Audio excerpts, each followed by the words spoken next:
Assalamualaikum warahmatullahi wabarakatuh. Innal hamdalillah nahmaduhu wa nasta'inu wa nastaghfiruh wa na'udzu billahi min sururi anfusina wa min sayyiati a'malina may yahdihillahu fala mudhillalahu wa may yudhlil fala hadiyalah. Asyhadu an la ilaha illallah wa asyhadu anna Muhammadan abduhu wa rasuluh la nabiyya ba'da. Sobat Mumtaz yang dimuliakan oleh Allah Subhanahu wa taala, alhamdulillahirabbil alamin. Kita harus selalu bersyukur atas nikmat yang telah Allah berikan kepada kita. Sahabat Mumtaz yang dimuliakan oleh Allah Subhanahu wa taala, di bulan Ramadan ini marilah kita senantiasa meningkatkan ketakwaan kita kepada Allah Subhanahu wa taala, meningkatkan keimanan kita, sehingga kita nanti bisa meraih kesuksesan di bulan Ramadan ini. Sahabat Mumtaz yang dimuliakan Allah Subhanahu wa taala, di sini saya akan memberikan tips 6 langkah agar puasa berkualitas. Puasa Ramadan adalah ibadah istimewa yang akan dinilai langsung oleh Allah Subhanahu wa taala. Puasa tidak dibatasi oleh pelipat gandaan pahala 10-700 kali. Pahala puasa bisa tak terbatas sebagaimana sabda Rasulullah SAW yang artinya setiap amal anak Adam dilipatkan gandakan. Satu kebaikan dibalas dengan 10 kebaikan yang serupa sampai 700 kali. Allah Azza wa Jalla berfirman, kecuali puasa, sesungguhnya puasa itu untukku dan aku sendiri yang membalasnya. Hadis riwayat Muslim. Dengan demikian, nilai puasa di sisi Allah akan sangat bergantung pada kualitasnya. Semakin puasa berkualitas, semakin tinggi nilai di sisi Allah. Sebaliknya, puasa yang kualitasnya sekedar menahan lapar dan haus, ia tidak bernilai apa-apa di sisinya. Persis seperti sabda Nabi yang artinya, betapa banyak orang yang berpuasa, tapi tidak mendapatkan apa-apa baginya kecuali rasa lapar. Mengerjakan amalan dengan optimal dan berusaha mendapatkan kualitas tertinggi adalah sebuah keharusan.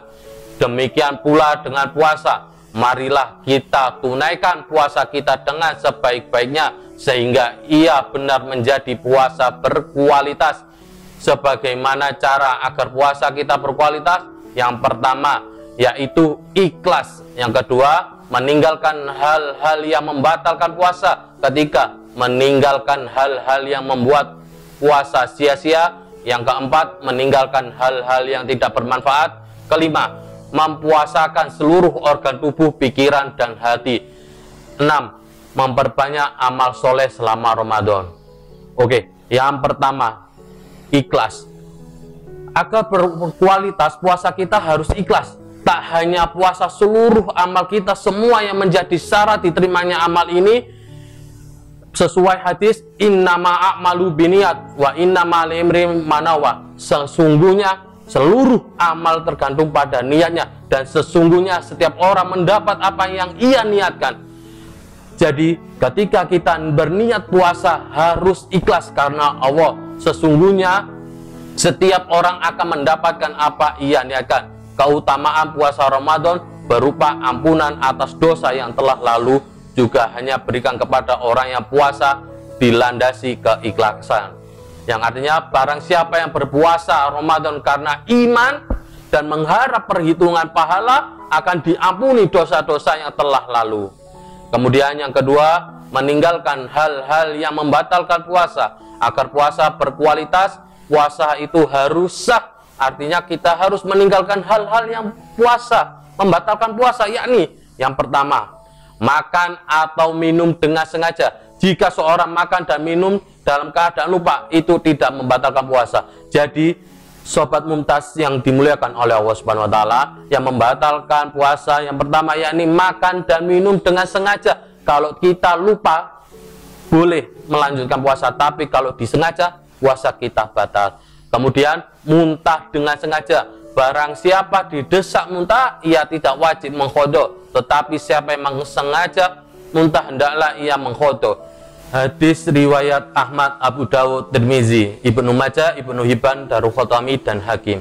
Yang ketiga, meninggalkan hal-hal yang membuat puasa sia-sia. Ikhlas serta meninggalkan hal-hal yang membatalkan puasa saja tidak cukup membuat puasa kita berkualitas. Hal lain yang perlu kita lakukan adalah meninggalkan hal-hal yang membuat puasa sia-sia. Betapa banyak orang yang berpuasa tapi tidak mendapatkan apa-apa baginya kecuali rasa lapar. Hadis riwayat An-Nasa'i dan Ibnu Majah, yaitu dengan menjauhi hal-hal yang diharapkan oleh Allah Subhanahu wa taala. Di antaranya adalah menjaga emosi kita agar tidak marah-marah, tidak berdusta seperti sabda Rasulullah SAW. Puasa adalah perisai, maka barang siapa sedang berpuasa janganlah berkata keji dan mengumpat. Jika seorang mencela atau mengajaknya bertengkar, hendaklah dia mengatakan, aku sedang berpuasa. Jadi Sobat Muntas, ketika ada orang yang menghina kita, ada orang yang mencaci maki kita, ada orang yang mengajak kita berkelahi, kita ucapkan, aku sedang berpuasa. Keempat, meninggalkan hal-hal yang tidak bermanfaat. Sering kita jumpai ada orang yang berpuasa lalu mengisi siang harinya dengan hal-hal yang tidak bermanfaat dengan alasan agar lupa rasa lapar dan haus selama puasa. Mereka seharian di depan televisi, memperbanyak main game dan sebagainya. Hal seperti ini hendaknya ditinggalkan agar puasa kita benar-benar berkualitas. Jadi Sobat Muntas, diingat, ketika kita berpuasa, kita harus melakukan hal yang lebih baik. Contoh berzikir, beristighfar, membaca Al-Quran. Bukan ketika kita lapar kemudian kita tidur dengan malas-malas. Memang tidur adalah ibadah, tapi diingat, ibadah tidur diniatkan untuk apa? Untuk beribadah, untuk memperkuat kita agar puasa kita kuat. Bukan bermalas-malasan agar kita bisa cepat merasakan azan maghrib, kemudian menunggu azan maghrib dengan bermain game sampai lupa sholat. Itu tidak boleh.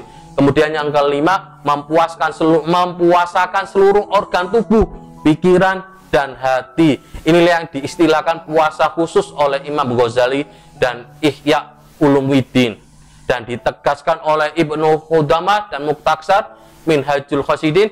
Pertama, mempuasakan mata, menahannya dari pandangan sesuatu yang tercela dan dibenci syariat serta melainkan Allah Subhanahu wa taala. Kemudian yang kedua, mempuasakan lidah, memelihara dari berbicara tanpa arah dusta, menggunjing, mengumpat, berkata buruk, berkata kasar, permusuhan dan menzolimi orang lain. Ketiga, mempuasakan telinga, mendengarkan segala sesuatu yang haram, makruh, karena segala sesuatu yang diharapkan diucapkan adalah haram pula untuk didengarkan. Keempat, mempuasakan tangan dari menzolimi orang lain, mengambil sesuatu yang bukan haknya, serta melakukan perbuatan yang dilarang syariat. Kelima, mempuasakan kaki, berjalan ke arah yang diharamkan oleh Allah Subhanahu wa taala. Keenam, mempuasakan dari hati dari penyakit ruhiyah seperti dengki, marah, kecintaan pada dunia sebagainya. Ketujuh, pikiran dari membayangkan hal-hal yang disenangi syahwat dan dibenci syariat, serta dari tipu daya pikiran destruktif lainnya.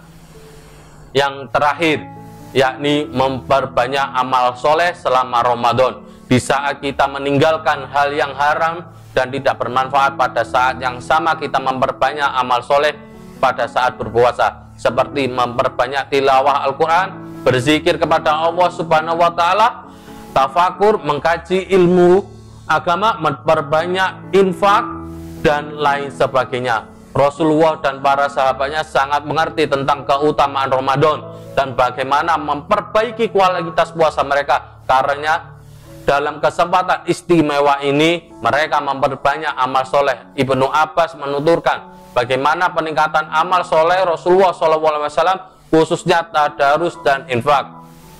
Demikianlah langkah agar puasa kita berkualitas. Semoga kita termasuk orang yang dimudahkan Allah Subhanahu wa taala hingga akhirnya mencapai derajat takwa dan kelak dimasukkan ke dalam surganya.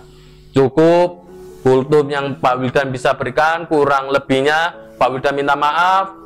Assalamualaikum warahmatullahi wabarakatuh.